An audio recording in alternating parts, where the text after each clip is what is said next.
ومن سيئات أعمالنا من يهده الله فلا مضل له ومن يضلل فلا هادي له وأشهد أن لا إله إلا الله وحده لا شريك له وأشهد أن محمدا عبده ورسوله بلغ الرسالة وأدى الأمانة ونصح هذه الأمة فتركها على المحجة البيضاء ليلها كنهارها لا يزيغ عنها إلا هالك. يا أيها الذين آمنوا اتقوا الله حق تقاته ولا تموتن إلا وأنتم مسلمون. يا أيها الناس اتقوا ربكم الذي خلقكم من نفس واحدة وخلق منها زوجها وبث منهما رجالا كثيرا ونساء واتقوا الله الذي تساءلون به والأرحام إن الله كان عليكم رقيبا.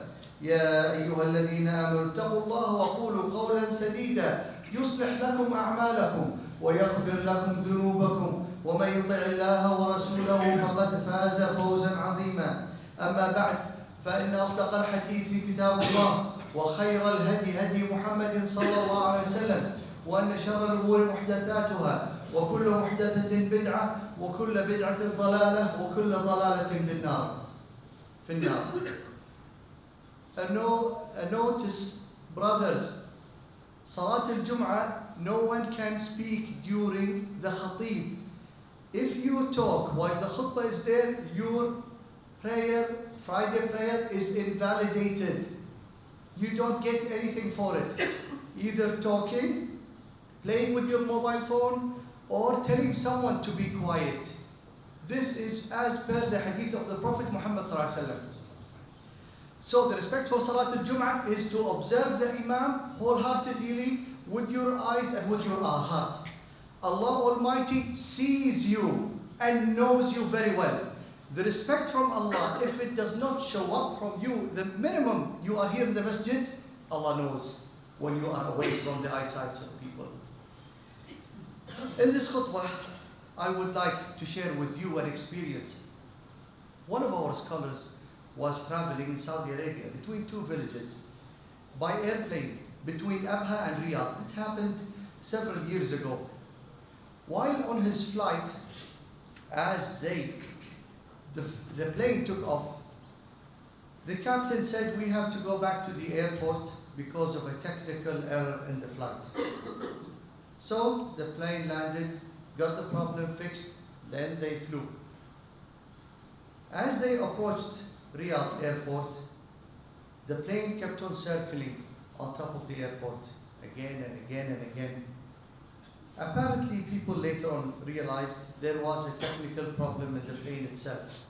The landing gear was not operating, which means the wheels cannot get out of the plane, which means the plane cannot land. And the pilot tried several attempts to land the plane. And here is what our scholar who was on the plane gave us the description of what was going on. Every time he tried to land the plane, he tries to land and then he takes off again because the wheels do not come out.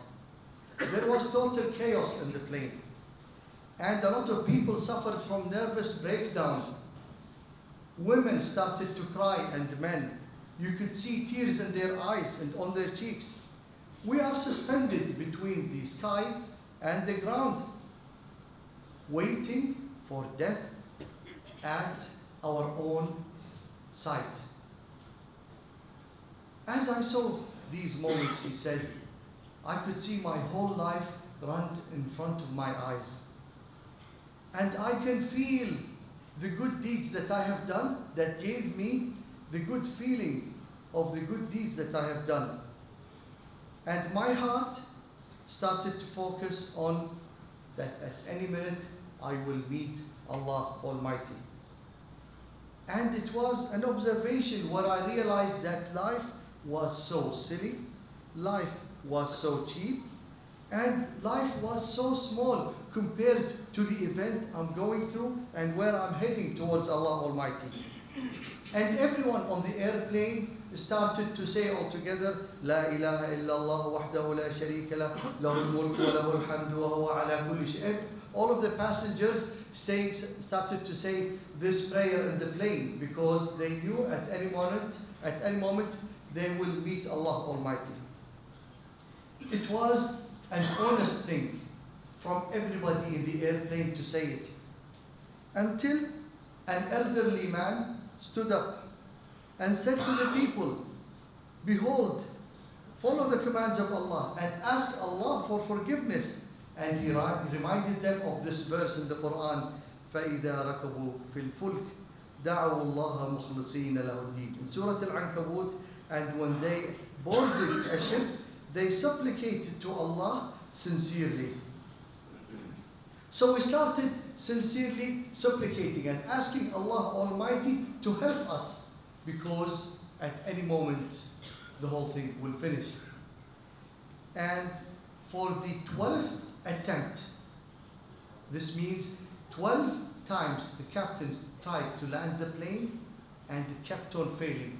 You can imagine you almost die 12 times, because every time it lands, you think you're going to die, then the plane takes off again. For the 12th time, Alhamdulillah, the gear worked and the wheels are out and we landed. As we aborted the plane, it's as if we got out of our own graves and our souls came back to our bodies. The tears have dried up from our eyes and we could see the smiles on people's faces. Alhamdulillah, what kind of mercy and kindness from Allah that is beyond description. End of it. Abi Darda, the companion of the Prophet Muhammad sallallahu alaihi wasallam, as he studied the Quran, he said in one statement, he said, not a single believer and every single believer should know that death is good for him. And whoever doubts what I am saying, read in the Quran, وَمَا عِنْدَ اللَّهِ خَيْرٌ لِلْأَبْرَارِ in Al Imran. That is, in the whole verse, but those who fear Allah will have gardens underneath them, in which rivers flow, abiding eternally. This means they are staying forever in heaven. And which is with Allah is the best for the righteous. The best of the righteous is the end, is not what we are living in now. Hayyan ibn al-Aswad said it in a statement. He said, death is the bridge that connects loved ones together. You love Allah, death is the bridge that leads you towards Allah. Makhul was sitting, one of our scholars, was sitting among his students. And he said to them, do you love heaven? They said, who doesn't love heaven? He said, then embrace death, because you will not see heaven unless you embrace death. That is why the companion of the Prophet Muhammad sallallahu alaihi wasallam, Sa'd ibn Abi Waqqas, as they narrate when he was in the moments before his death, he called upon a piece of garment, a cloth from wool that he used to wear. He asked for them to bury it with him in his grave. And he said, I want this piece of cloth to be with me in my grave, because it is what I was wearing when I fought with the Prophet Muhammad sallallahu alaihi wasallam in the war of Badr. So I have kept it all these years for this moment, to meet Allah with it. As Sa'd ibn Waqqas, in the last few moments in his life, as his son narrates, his head was in the lap of his son. He said, I saw my father and I felt sorry for him and I started to cry. Then he looked at me and he said, my son, what is making you cry? He said, because of what I see. He said, don't cry. Allah will never torture me, ever. And I will be among the people of heaven.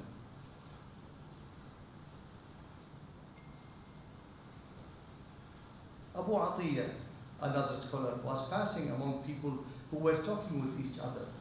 And each one was saying, who is the richest person or the most pampered person in our city or our neighborhood, who is well off and he has everything in this world. And as he was passing by, they addressed this question to him. They said, who is the best among people, who is living in luxury. Do you know that name of that person? He said, I will tell you who that person is. That person is the person is whom his body is in the grave and he is spared from the torture of Allah Almighty, and he is anxious to get the reward from Allah Almighty. This is the winner. Sulaiman ibn Abdul Malik had a scholar, Abi Hazim, next to him. And he said to the scholar next to him for advice, tell me, why do we hate death? Then Abi Hazim said, it is simple. Because you have developed your life and you have destroyed the hereafter. And no one would like to leave building towards destruction. Then he said to him, therefore, how do we approach Allah Almighty? He said, Ya Amir al-Mu'mineen.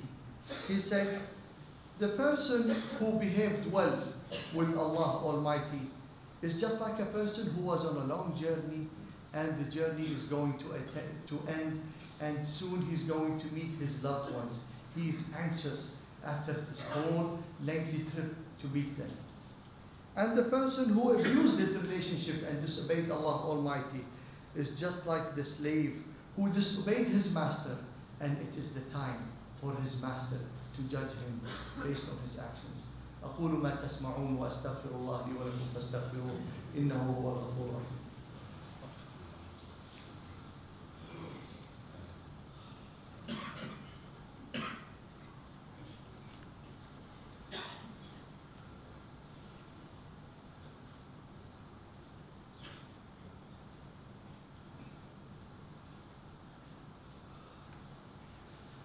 الحمد لله رب العالمين والصلاة والسلام على أشرف المرسلين سيدنا محمد وعلى آله وأصحابه ومن تبعهم بإحسان يوم الدين.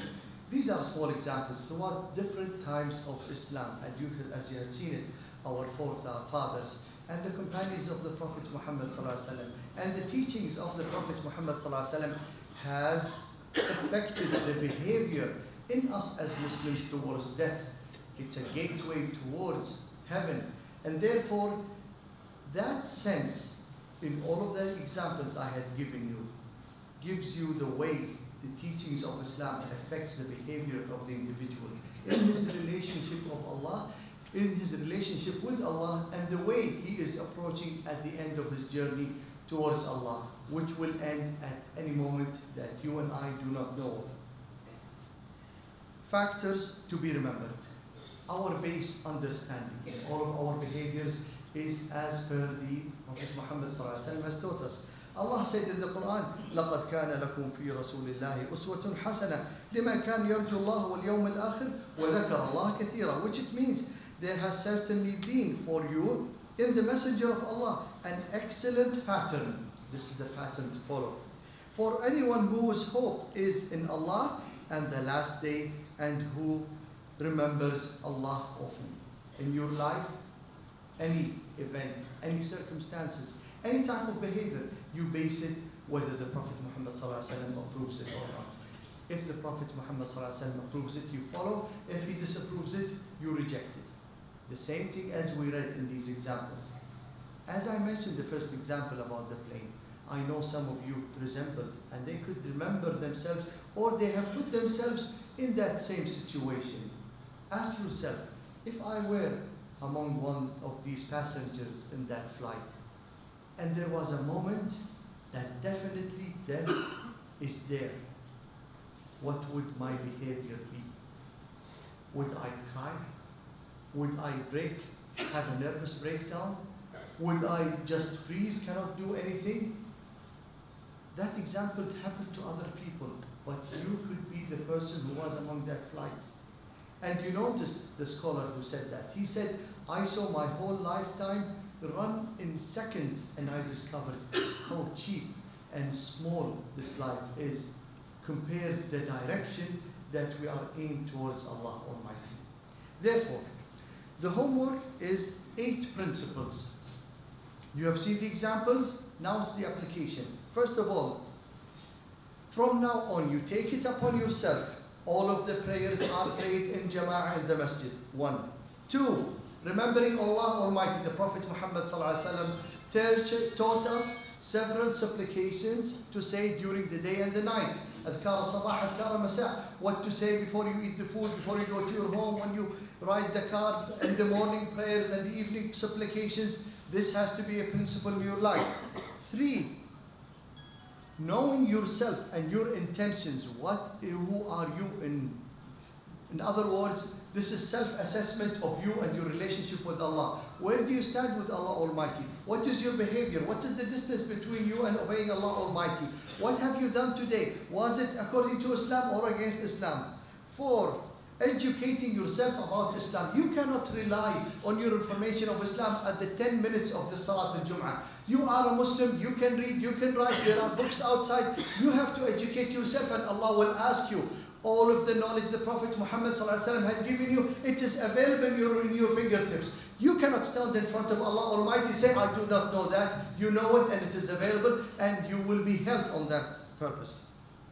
4, anything of a good deed or good action, you should immediately take quick response. Any opportunity to good to people for Islam, you are there on the spot to help. 5, any area that is bad or haram or a neighborhood or a circumstances that is haram, you stay away from. 7, lessons, lectures, good opportunities where Muslims sit and remember Allah Almighty. You are there to be among them.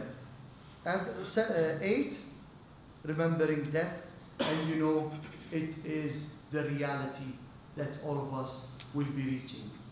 The remembrance of death puts you back on track and utilize your life according to the teachings of the Prophet Muhammad ﷺ and to Islam, and stay away from all the thoughts of the devil, because you know death will come at any moment, and you've seen it in the behaviors of the examples that I've given you in this khutbah. اعلموا عباد الله أن الله أمركم بأمر بدأ به بنفسه وقال جل من قائل إن الله وملائكته يصلون على النبي يا أيها الذين آمنوا صلوا عليه وسلموا تسليما اللهم صل وسلم على سيدنا محمد وعلى آله وأصحابه ومن تبعهم بإحسان يوم الدين اللهم اغفر للمؤمنين والمؤمنات المسلمين